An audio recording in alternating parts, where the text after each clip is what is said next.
अब हम पढ़ते हैं व्यंजन। क्या पढ़ते हैं? व्यंजन। तो व्यंजन जो होते हैं यह स्वतंत्र नहीं होते हैं, इन्हें बोलने के लिए स्वरों की आवश्यकता होती है, जैसा कि हमने पहले ही बता दिया था ना।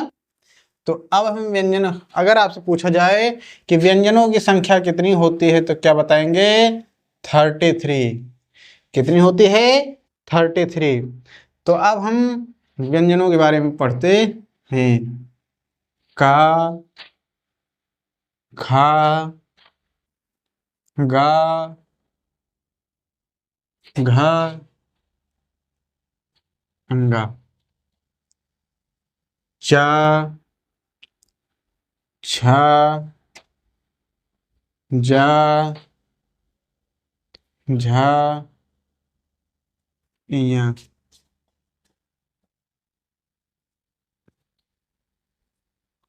टा,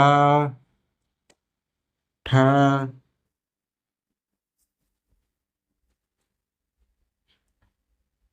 डा, ढा, अड़ा, ता, था, दा, धा, ना, पा, हा, बा, भा, मा,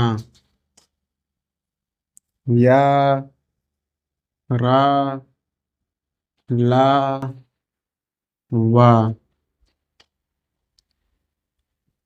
सा, खा, सा, हा, छा, त्रा, ग्या, स्रा, डा, ढा। ये टोटल हैं, लेकिन जो ये व्यंजन गिने जाते हैं वो यहीं तक गिने जाते हैं। इन चारों को संयुक्त व्यंजन कहा जाता है। तो 33, 4, 37। फिर इन दोनों को मिलाकर इनको बोला जाता है द्विगुण व्यंजन। तो ये हो जाते हैं 2, तो 39 हो जाते हैं टोटल। और 39 में 11 ऐड करेंगे 50, और 2 अयोगवाह को जोड़ लेंगे तो टोटल हो जाएंगे 52। इस प्रकार हमारे हो जाते हैं वर्णमाला कितने? 52। तो अभी हम व्यंजनों में पढ़ते हैं 33। तो 33 में कौन कौन से आते हैं? यहां से लेकर यहां तक इनको व्यंजन कहा जाता है। क्या कहा जाता है? व्यंजन।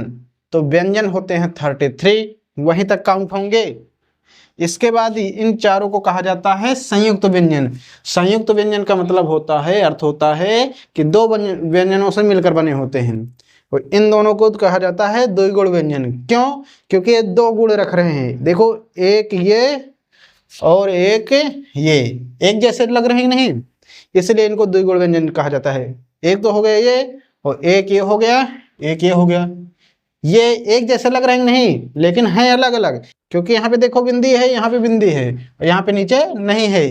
ये एक जैसे लगने के कारण इनको द्विगुण व्यंजन कहा जाता है। द्विगुण का मतलब दो गुण रखने वाले, दो विशेषताएं रखते हैं। समझ में आया? तो इस प्रकार ये हमारे हो गए व्यंजन। अगर इनका प्रोनाउंसिएशन बोला जाए, इनको बोला जाता है का वर्ग। क्या कहा जाता है? का वर्ग। इसको कहा जाता है चा वर्ग। इसको कहा जाता है टा वर्ग। इसको कहा जाता है ता वर्ग। इसको कहा जाता है पा वर्ग। ये पांचों वर्ग होते हैं। क्या होते हैं? 5। इन पांचों वर्गों में कितने हो जाते हैं व्यंजन? 25। कितने होते हैं? 25। तो इनको बोला जाता है स्पर्श व्यंजन। क्या बोला जाता है? स्पर्श व्यंजन। स्पर्श व्यंजनों की संख्या कितनी है? 25। कहां से लेकर? का से लेकर मां तक को स्पर्श व्यंजन बोला जाता है। इनको कहा जाता है 5 वर्ग हैं। तो 5 का वर्ग मतलब 5 का स्क्वायर। तो 5 का स्क्वायर कितना होता है? 25। समझ आया? इनको बोला जाता है स्पर्श व्यंजन। क्या बोला जाता है? स्पर्श व्यंजन। स्पर्श व्यंजनों की संख्या कितनी होती है? 25। उसके बाद आता है ये यहां से लेकर यहां तक है पूरे स्पर्श व्यंजन। कौन से हैं? स्पर्श व्यंजन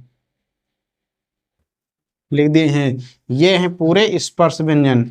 इनको बोला जाता है अंतस्थ व्यंजन। क्या बोला जाता है? अंतस्थ व्यंजन। क्या बोला जाता है? अंतस्थ व्यंजन। तो यहां पे लिख देंगे हम अंतस्थ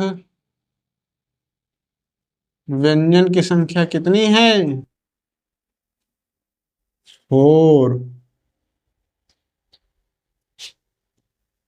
कितनी हो गई? 4।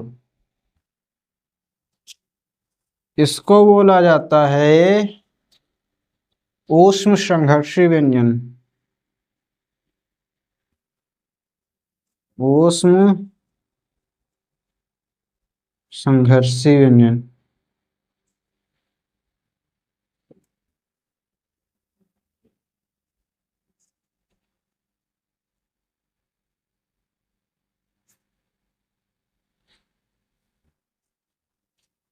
इनको बोला जाता है संयुक्त व्यंजन। संयुक्त व्यंजन। इनको बोला जाता है द्विगुण व्यंजन। क्या बोला जाता है? इनको जो बोला जाता है या रा लावा को अंतस्थ व्यंजन बोला जाता है। शा श स ह इनको बोला जाता है उष्ण संघर्षी व्यंजन। छात्र ज्ञ इनको बोला जाता है संयुक्त व्यंजन, क्योंकि ये दो व्यंजनों से मिलकर बने होते हैं। और द्विगुण व्यंजनों की संख्या ये हो गए दोनों। क्या कहते हैं इनको? द्विगुण व्यंजन। क्या कहते हैं? क्योंकि ये 2 गुण रखते हैं। अब इनको टोटल संख्या करेंगे तो अंतस्थ व्यंजन हो गए 4 ऊष्म संघर्षी। ऊष्म संघर्षी व्यंजन ये होते हैं 4। संयुक्त व्यंजन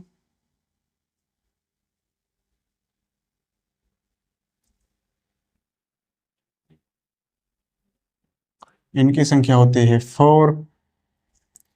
इनको बोला जाता है द्विगुण व्यंजन।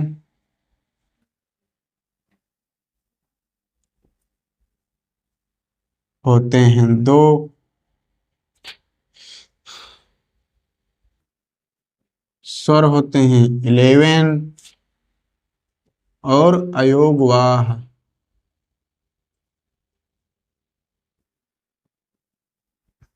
इनके होते हैं 2।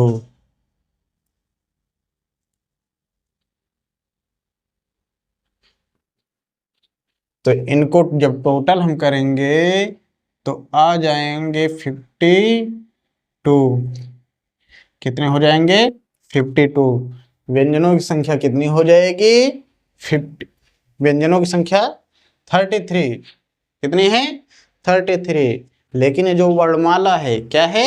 वर्णमाला की संख्या पूछेगा तो कितनी है? 52। तो समझ में आया?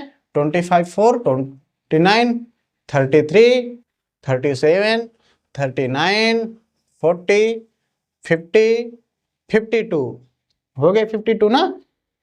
अब इनका जो प्रोनाउंसिएशन होता है इसको बोला जाता है कंठ से, इसको बोला जाता है तालु से, इसको बोला जाता है मूर्धा से, इसको बोला जाता है दंत से, इसको बोला जाता है ओष्ठ की सहायता से।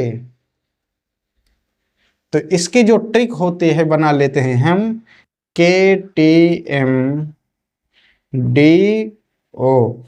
तो के फॉर कंठ से बोले जाते हैं, कहां से? कंठ से। ये तालु से, ये मूर्धा से, ये दंत से, ये ओष्ठ से, या जिसको होंठ कहते हैं, ओ से ओष्ठ बना लेंगे। समझ में आया?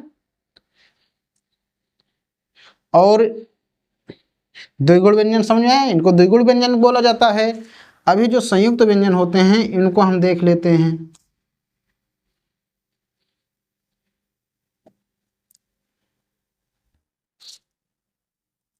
ये वो बनाया जाता है का प्लस सा से, ये बनाया जाता है ता प्लस रा से, और छोटा करेंगे तो ये आ जाएगा आ, इसको भी छोटा करेंगे तो ये आ जाएगा आ,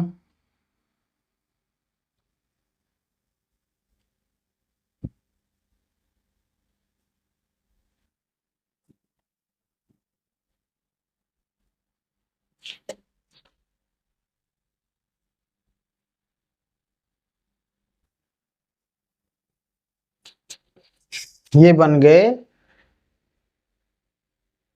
संयुक्त। क्या बन गए? संयुक्त। छह कैसे मिलकर बनता है? का प्लस सा प्लस आ से। संयुक्त तो व्यंजन है, तो इसका जब आ हटा देंगे तो ये पूरा सा बन जाएगा। तो इसका अर्थ होता है कि ये हाफ है। क्या है? आधा है। छात्र ज्ञ स्रा हो गया। इसमें पूछा जाता है कि इनका उच्चारण प्रोनाउंसिएशन क्या होता है? इनका होता है TMD तालु, ये होता है मूर्धा, ये होता है दंत। क्या होता है? दंत। दंत जिसको बोला जाता है। इन तीनों का प्रोनाउंसिएशन यह होता है। इनका कंठताल होता है, कंठोष्ठ होता है, ज्यादा जरूरी नहीं लेकिन इनको जान लेते हैं। इसका इसमें डाउट भी होता है, इसीलिए लिखाया जा रहा है कि सा होता है तालु से, सा ये होता है मूर्धा से, ये होता है दंत से। पढ़ा तो जाता है एक जैसे, लेकिन इनका प्रोनाउंसिएशन अलग अलग है। इस प्रकार आप आराम से इसको लिखिएगा, फिर बता देंगे भाई।